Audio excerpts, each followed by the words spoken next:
Papo boy, man.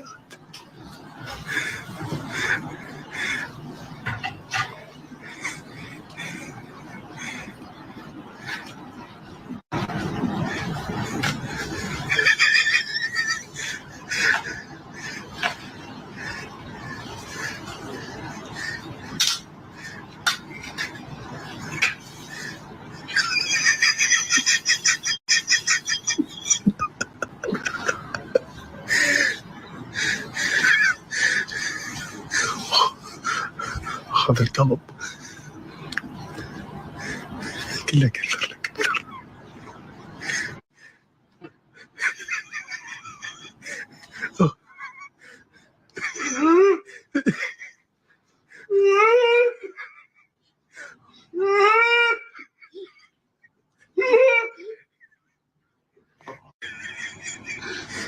يا ولد يا علي قلبي دكتور دكتور تسوي له دكتور.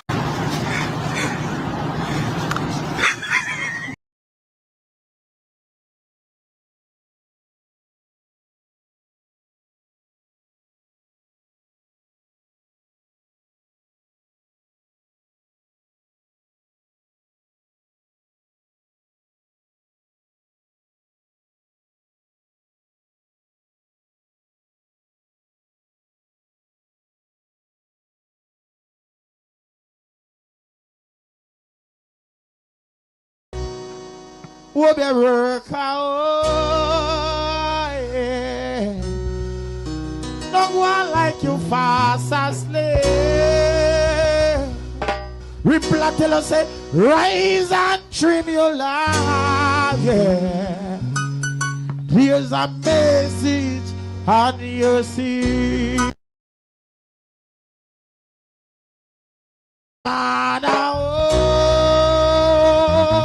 Lord God, about you fast asleep.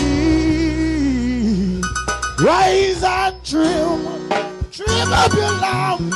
Here's a message on your seat. You took your lamp, but you don't carry no high.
and here is how to protect yourself. Since May of 2025, trial attorneys representing the Department of Home ICE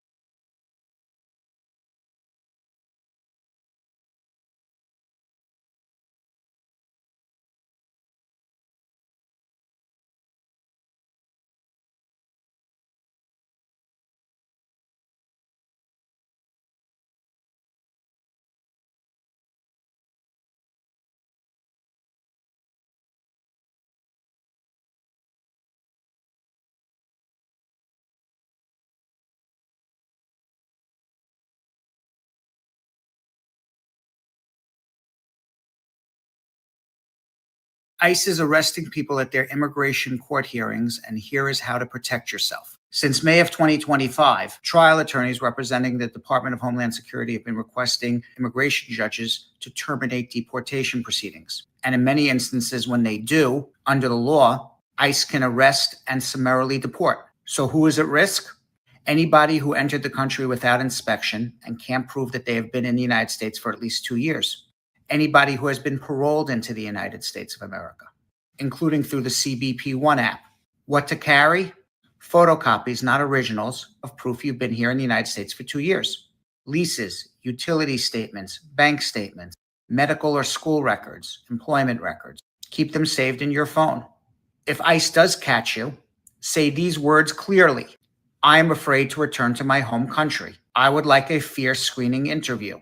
These phrases are going to stop expedited removal to give you a chance to apply for asylum. Do not sign anything before a lawyer sees it. That includes agreeing to voluntary departure or stipulating to deportation. Signing any of these documents can trigger immediate deportation. And when you're in court, if you don't have a lawyer and the Department of Homeland Security seeks to dismiss your case, ask the judge to make the Department of Homeland Security make a motion in writing and give you an opportunity to respond in writing. That way it doesn't happen immediately. And that way you can hire an attorney quickly to represent you. Knowing this information is the difference between staying in the United States and getting deported. I'm Brad Bernstein, an immigration lawyer in New York City. Save this information and share this with friends and family who may need it.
Continues on immigration enforcement.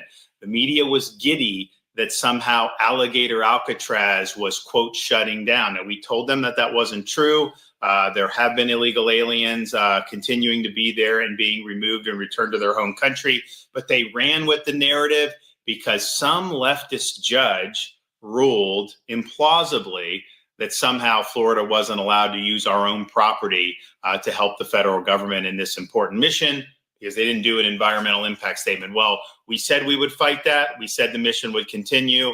And I'm pleased to say that the 11th Circuit Court of Appeals has just stayed that ruling and stayed the case. So Alligator Alcatraz is, in fact, like we've always said, open for business. The mission continues, and we're going to continue leading the way when it comes to immigration enforcement. Bam!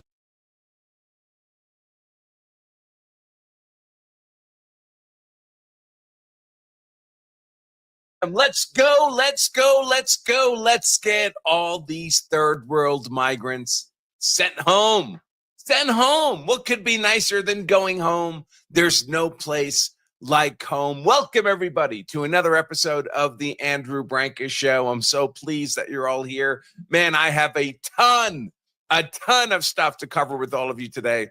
Of course, Alligator Alcatraz is the headline. Decision out of the 11th Circuit Court of Appeals shuts down the federal judges. One of the things I want to talk with all of you about is that I'm observing these appellate court judges finally being willing to acknowledge that these unelected, black-robed, tyrannical, inferior district trial court federal judges are acting like little hoes and need to be pimp-slapped back into order. I'm seeing these crazy rulings coming out of these district courts and the appellate courts like the same day, issuing stays, demanding, you know how some of these district courts have been machine gunning the Trump White House? I want an update report now, and another one in 20 minutes, and another one 10 minutes after that, and 5 minutes. I'm seeing the appellate courts start to do this to these feckless, unelected, black-robed, tyrannical, inferior district trial court judges. The adults are back in the courtroom.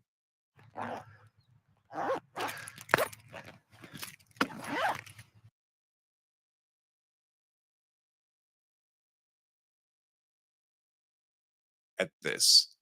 I know it says this Alligator Alcatraz decision is 60 pages. It's not really 60. The majority decision is only about half of that. And that's the only one I'm going to read. The 30 pages of dissent is just some little whining, complaining that they're not getting their way. It's pathetic, as these dissents usually are. So I'm not going to waste your time with that. Let's read the winning position out of the Court of Appeals for the 11th Circuit.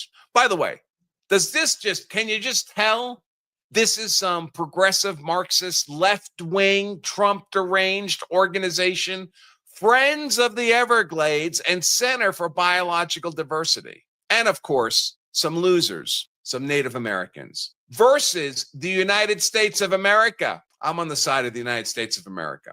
Before three judges, including Lagoa, who is super impressive, folks. I'm going to be keeping my eye on this dude. Man, I'll tell you one thing. This lawfare against Trump has really provided an opportunity for the raising the profile of some truly excellent, non-progressive judges in our federal judiciary.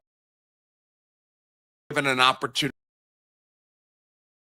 for this lawfare against Trump. So, on August 22nd, 2025, the unelected black-robed tyrannical federal district court judge, a woman, of course, issued a preliminary injunction barring Florida and the United States from engaging in any additional construction at the detention facility known as Alligator Alcatraz, ordered the site closed and dismantled.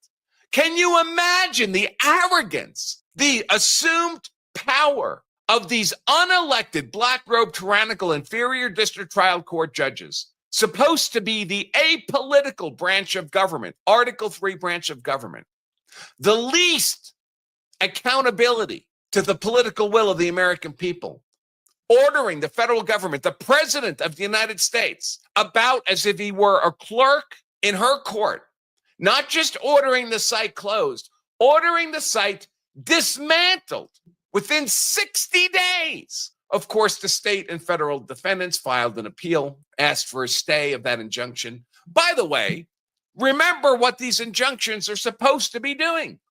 A temporary restraining order or a preliminary injunction is supposed to secure the status quo, The status quo when this judge got this case was that Alligator Alcatraz was up and running. That's the status quo. If someone were trying to tear it down, the injunction would stop the party trying to tear it down, trying to change the status quo. But how do these feckless federal judges use their injunctive power? Not to freeze the status quo, to order changes in the status quo, as if they were 733 black-robed dictators, everyone with a veto power over our Article 2 executive branch president, elected by the whole of the American people to carry out our political will. The site closed down and dismantled within 60 days. After careful consideration of this dumbho's injunction, we grant Trump's motion to stay the preliminary injunction. We're not doing that.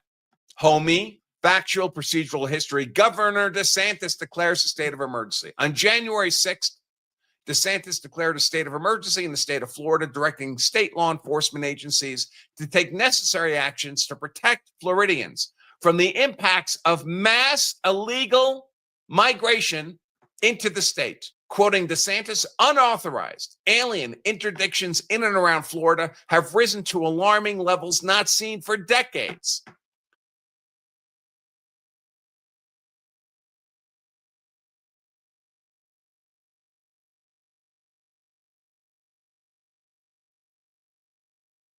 Within the first 2 months of 2023, the first 2 months, U.S. Customs and Border Protection had encountered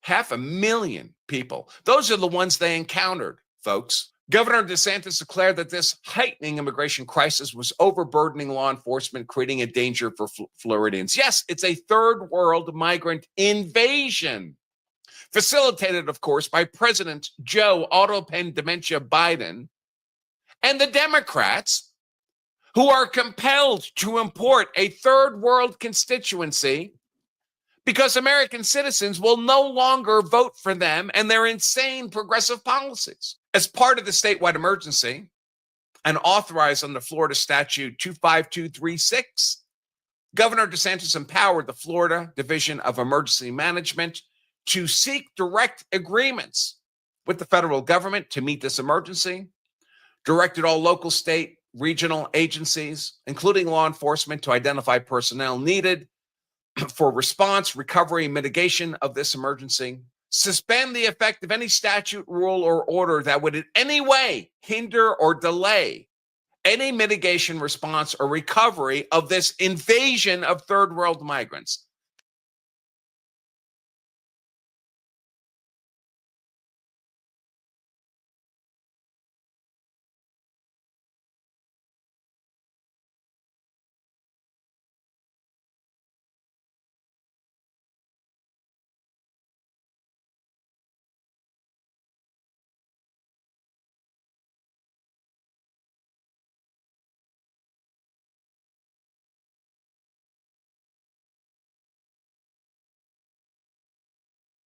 This I expect will be the key to this decision, because the unelected black robe tyrannical inferior district trial court judge, she said this all has to be dismantled because of some statute mandating an environmental review. But of course, the governor's order suspended any statute that would hinder addressing this emergency.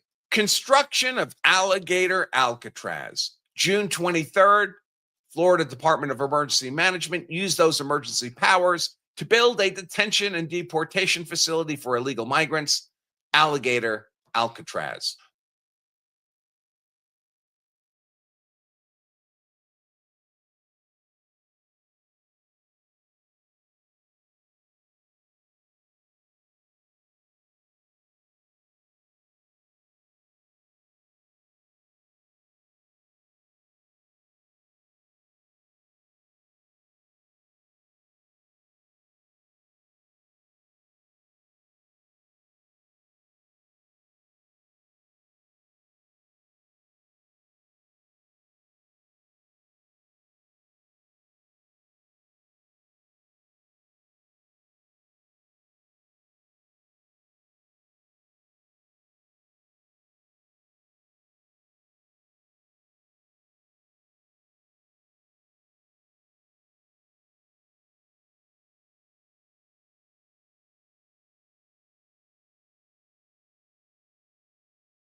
News from the Board of Immigration Appeals on Friday, and it will impact a lot of people. It says that if an individual entered the United States without inspection and they are later arrested by ICE, placed in removal proceedings, those individuals cannot seek a bond hearing before an immigration judge. The judge does not have jurisdiction over a bond hearing for such individuals. Even if an individual has been in the United States for 10 years, 20 years, or even 30 years, and they find themselves in detention, they will not be able to ask for a bond for their release. This is awful news, and it is sure to be challenged. I would not be surprised if this goes all the way up to the U.S. Supreme Court for their decision one day. Now, what a lot of these people can do is file a habeas action challenging their unlawful detention. And this habeas action can be filed in federal district court. And we will be doing some of those actions for individuals in this very situation.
Said, I made a mistake and I need to correct myself. I missed a big change in the law and you're going to want to hear about it. Hey, I'm Cody Harnish, UCMJ attorney, former JAG, and now I only practice military law. In my last video, I talked about the 600 military lawyers that are going to be appointed to be immigration judges and how they weren't following the law that required them to have at least 10 years of immigration law experience. Now, if that video were posted last week, it would have been true. So here's what I missed. On August 28th, 2025, just 7 days ago, the Department of Justice rewrote the regulation on temporary immigration judges. Before this change, only a narrow group qualified. This new rule changed overnight. Now, with the Attorney General's approval, any licensed attorney can be appointed as a temporary immigration judge. So now, technically, yes, under the letter of the law, they can now do this. But the speed of this change is striking. It deletes entirely the experience requirement. Any attorney can be appointed to be an immigration judge. JAGs certainly don't know immigration law. They deal with military law like I do on a day-to-day basis. So they're going to get a crash course in a political mandate and be set loose on the immigration courts. But here's another issue. This change to the federal regulation happened seemingly overnight and without public notice or comment. The new rule here, they use public comments from 2014. So they're using 2014 public comments to justify the 2025 changes. Additionally, I believe the timing provides an interesting story and possibly to the legality of the change. Remember how I said I first heard about this or looked into this back when Ron DeSantis mentioned it? Well, here's what he said on May 1st. We're ready, willing, and able to take it to the next level. We have submitted plans to DHS to say, if this is approved, we will go off to the races and we will be able to do really from soup to nuts, from apprehension to detention, even putting some of our people in the National Guard in line to serve as immigration judges to process this. We can do it. And according to the Associated Press, who first published this story after reviewing the DOD memo dated 27 August, this plan had already been in the works. Fast forward a day later, the rule is changed overnight without public notice or comment. This was all done to pave the way to have the military act as immigration judges, seemingly so. So I take responsibility for missing this change, right? People need to admit when they're wrong or when they miss something and take accountability for it. That's on me. Yes, it happened just days before I posted the video, but hey, that's how this administration works. It's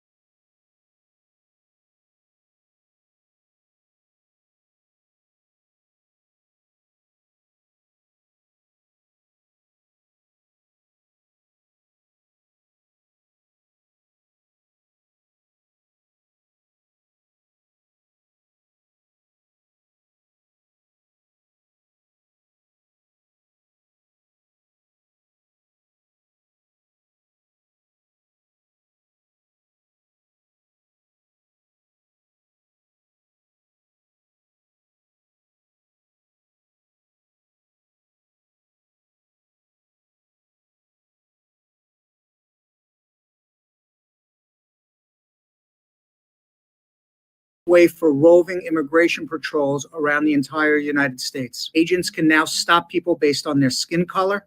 Breaking important news. The Supreme Court, in a vote of 6-3, just overturned the Ninth Circuit injunction and cleared the way for roving immigration patrols around the entire United States. Agents can now stop people based on their skin color, what language they're speaking, or even where they work without specific individualized suspicion that they are undocumented immigrants. This case was brought by a U.S. citizen. He had brown skin. He was stopped by immigration, showed his driver's license, said he was a U.S. citizen. They asked what hospital he was born in, and he did not know.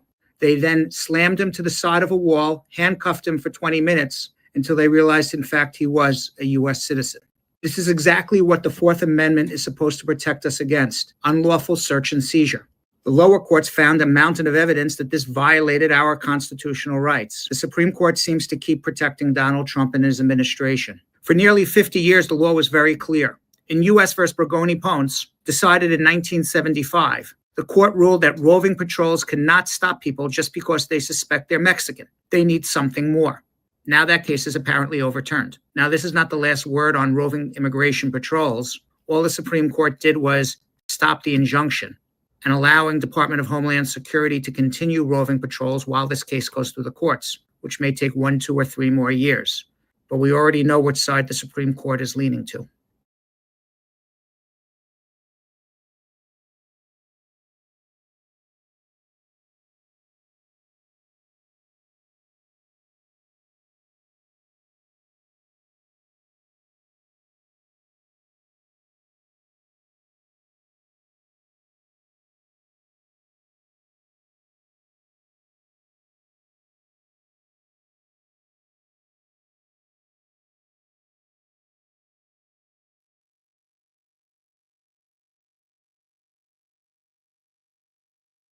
That the Trump administration is free to carry out raids in California based on the fact that an individual speaks Spanish, looks Latino, works at a particular place, and that is okay. In a 6-3 decision, the Supreme Court held that the ICE can stop individuals and question them based on any of these factors. And this is called a roving raid, in which ICE goes through a community or to a site, and based on what they see, they can actually stop a person and ask them questions about their immigration status or situation. The judges did not give an explanation for their decision. However, Justice Kavanaugh said that it is reasonable for ICE officers to be able to stop someone and ask common sense questions based on common sense criteria, such as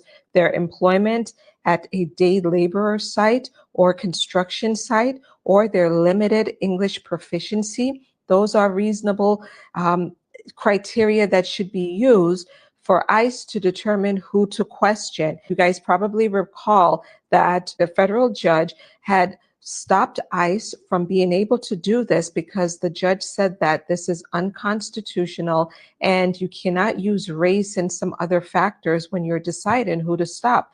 Then the Ninth Circuit Court of Appeals backed up this decision. The Trump administration filed an emergency appeal to the Supreme Court, arguing that these decisions basically tied their hands and acted as a straitjacket. Los Angeles population is 50% Latino, and this decision makes it possible for ICE to stop U.S. citizens who look like they're Latino or they are Latino but are U.S. citizens and maybe green card holders. ICE will now have greater leeway to conduct these roving raids. Friends, this is very disappointing news. This is not the end of it. I'm sure of it. I'm covering all things related to Trump immigration.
One of the ways that I sometimes am able to spot marriage fraud in a consultation is this. If I'm meeting with someone and they are referring to their spouse as Mr. So-and-so. Oh, I met Mr. Jackson. Why are you calling your spouse Mr.? Who does that?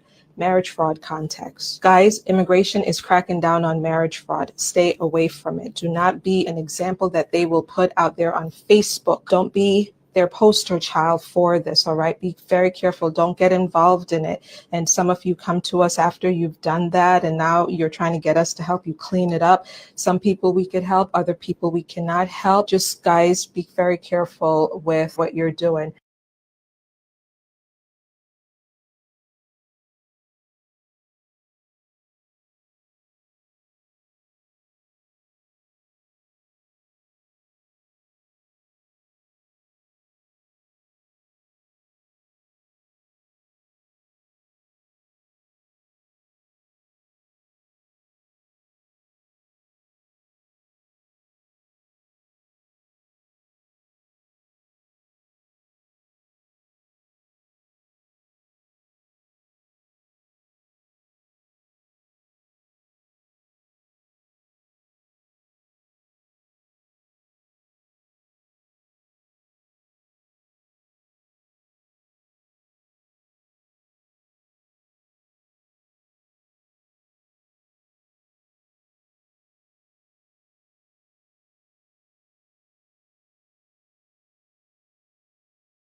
Our promotions is at you.